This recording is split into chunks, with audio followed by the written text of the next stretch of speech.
Hi friends, இந்த வீடியோவில் என்ன பார்க்க போகிறோன்னா ஒரு மத்தி மீன் குழம்பு தான். வாங்க எப்படின்னு பார்க்கலாம்.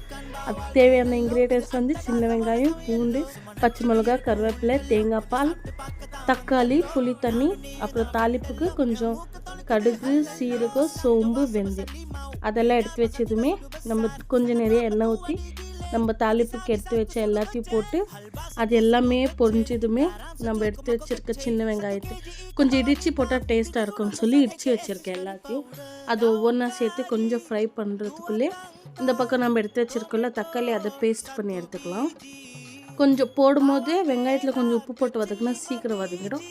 அது ஆனதுமே வதங்கின உடனே தக்காளி போட்டு கொஞ்சம் வதக்கின உடனே நம்ம எடுத்து வச்சுருக்க மிளகாத்தூள், தனியாத்தூள், அப்புறம் மீன் குழம்பு தூள் எல்லாமே போட்டு ஃப்ரை பண்ணிவிட்டு புளி தண்ணியும் கொஞ்சம் ஊற்றி புளி தண்ணி கொஞ்சம் இப்போவே இதில் கொஞ்சம் உப்பு போட்டுட்டு புளி தண்ணி நல்லா கொஞ்சம் கொதித்து வர வரைக்கும் வெயிட் பண்ணிவிட்டு அப்புறமா நம்ம எடுத்து வச்சுருக்கோம்ல தேங்காய் பால் அதையும் எடுத்து ஊற்றிட்டு இன்னும் கொஞ்சம் தண்ணி சேர்த்து ஊற்றிட்டு அது கொஞ்சம் நல்லா மீன் குழம்பு நல்லா கொஞ்சம் கொதித்து வர வரைக்கும் வெயிட் பண்ணிவிட்டு அப்புறம் நம்ம எடுத்து வச்சுருக்கல மீன் கழுவி எல்லாத்தையும் வாஷ் பண்ணி வச்சுருக்கிற மீனை ஒவ்வொன்றா மெதுவாக குழம்புல சேர்த்து இதில் கொஞ்சம் டேஸ்ட்டுக்கு மாங்காய் இருந்துச்சுன்னா மாங்காவும் சேர்த்துக்கலாம்.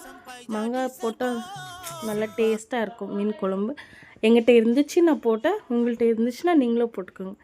அப்புறமா கடைசியாக மீன் போட்டதுமே நம்ம எடுத்து வச்சுருக்கிற கொத்தமல்லி, கருவேப்பிலை மீன் போட்டதுமே மீன் மேலே போட்டுட்டு ஒரு 5 மினிட்ஸ் லிட்டு க்ளோஸ் பண்ணி குக் பண்ணி எடுத்தால் மீன் குழம்பு ரெடி. ஓகே ஃப்ரெண்ட்ஸ், பாய்.